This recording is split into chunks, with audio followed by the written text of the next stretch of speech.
Hey there everyone, Video Game Cabinet here, and tonight we are back with a review of Troubleshooter. Troubleshooter released for the Sega Genesis in late 1991 and also came out in Japan as Battle Mania for the Mega Drive a few months thereafter. I was curious to play this because it is the predecessor to one of my favorite shmups of all time, Battle Mania Daijinjo.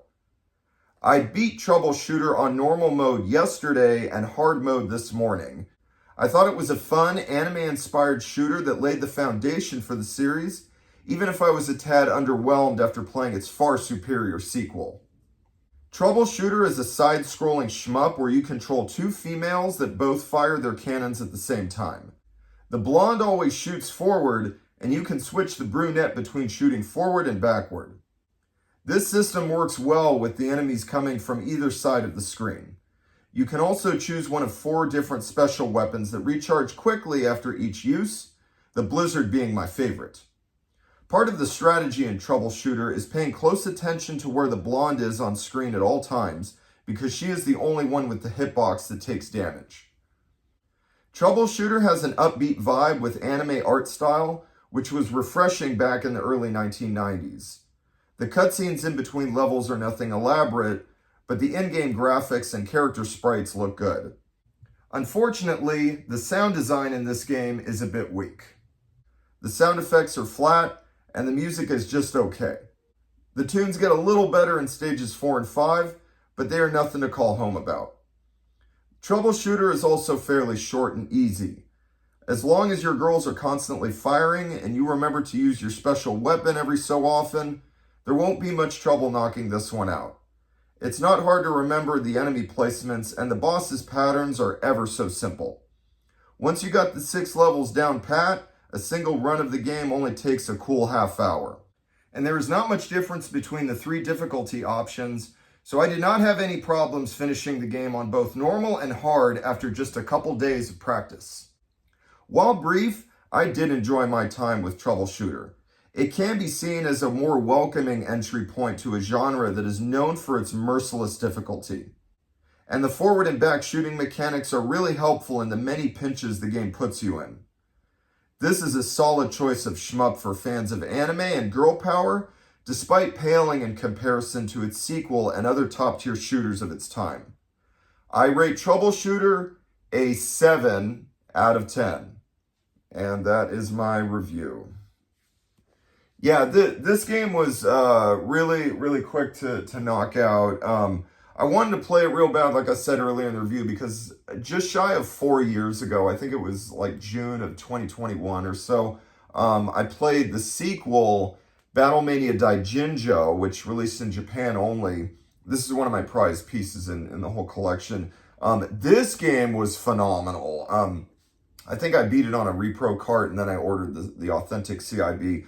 I need to go back and play this again and give it a full written and video review, because this is one of the best shmups ever made. I think I said something about it on my Instagram stories, and then I transcribed that later on my Wix website, but I need to go back and give this the full treatment. It really, this game is a 9.5. This game is up there with Musha and Eliminate Down that I played recently, and Thunder Force 3, and some of my other favorite shmups like Radiant Silvergun and Ikaruga. This game is just incredible. The music, the sound, everything is amazing. And it's twice as long as the original Troubleshooter. Troubleshooter felt really short. This one really only takes like a good 35 minutes to run through. This one, I believe, is about an hour from what I remember. This one's really good, and it's more challenging. And